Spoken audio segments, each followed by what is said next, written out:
ఇటీవల కురిసిన భారీ వర్షాలకు మహబూబాబాద్ జిల్లాలోని పలు గ్రామాల్లో వందల ఎకరాల్లో మొక్కజొన్న పంట నేలకొరిగింది. అప్పులు చేసి మరీ పంటకు పెట్టుబడి పెడితే నష్టాన్ని మిగిల్చిందన్నారు. ఇప్పటికే ఆర్థికంగా చితికిపోయామని, నష్టపోయిన రైతులకు ప్రభుత్వం వెంటనే నష్టపరిహారం అందించాలని రైతులు కోరారు.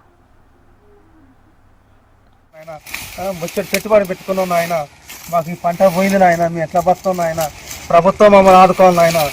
ఆయన ఈ అకాల వర్షానికి ఈ పంట నాశనం అయిపోయింది తండ్రి. ఎంత సేద్యం చేసిన, ఎంత పెట్టుబడి పెట్టి మునిగినాం ఆయన. మమ్మల్ని ఆదుకోవాలి, ప్రభుత్వం ఆదుకోవాలి, మాకు నష్టపరిహారం కట్టాలి. నష్టపరిహారం మాది 3 ఎకరాలు మొక్కజొన్న వేసినాం సార్. అకాల వర్షానికి మొత్తం నేలమట్టం అయిపోయింది. ప్రతి సంవత్సరం మేము మిర్చి తోట వేసుకునే వాళ్ళము. అందులో పెట్టుబడి కూడా వెళ్ళక మాకు బాగా ఆర్థిక ఇబ్బందులు అయి బంగారం కూడా బ్యాంకులలో పెట్టుకున్నాం సార్. బయట అప్పులు కూడా తెచ్చి పెట్టుబడి పెట్టినా కానీ మాకు వెళ్ళలేదని మొక్కజొన్న వేసుకున్నాం సార్. ఈ మొక్కజొన్న అకాల వర్షానికి ఇట్లా అయిపోయింది సార్, మొత్తం నేలమట్టం అయిపోయింది. ప్రభుత్వం మమ్మల్ని ఆదుకోవాలని మేము కోరుకుంటున్నాం సార్. లేకపోతే మాకు ఆత్మహత్యలే మాకు ఉన్నాయి సార్. ఇక మాకు అంతకంటే మార్గం ఏమి లేదు.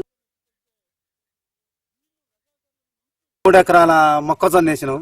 ఆ మొక్కజొన్న అకాల వర్షానికి, సునామీ వర్షానికి మొత్తం నేలమట్టం అయిపోయిందయ్యా. మా భార్య బంగారం మొత్తం బ్యాంకులలో కుదబెట్టుకొని అప్పు సప్పు చేసి మేము ఈ వ్యవసాయం చేసుకుంటే మాకు ఏం లేకుండా మిగిలిచిపోయింది. మొత్తం సర్వనాశనం అయిపోయిందయ్యా. మా బతుకు ఏం లేదు, నిల్లు మొత్తం. మేము ప్రభుత్వం మమ్మల్ని ఆదుకోవాలయ్యా. ప్రభుత్వం ఆదుకుంటే ఎన్నో అంత పెట్టుబడి మందం అన్న ఆదుకోవాలయ్యా. మాకు పెట్టుబడి మందం ఆదుకుంటేనే మా బతుకు తెరుంది.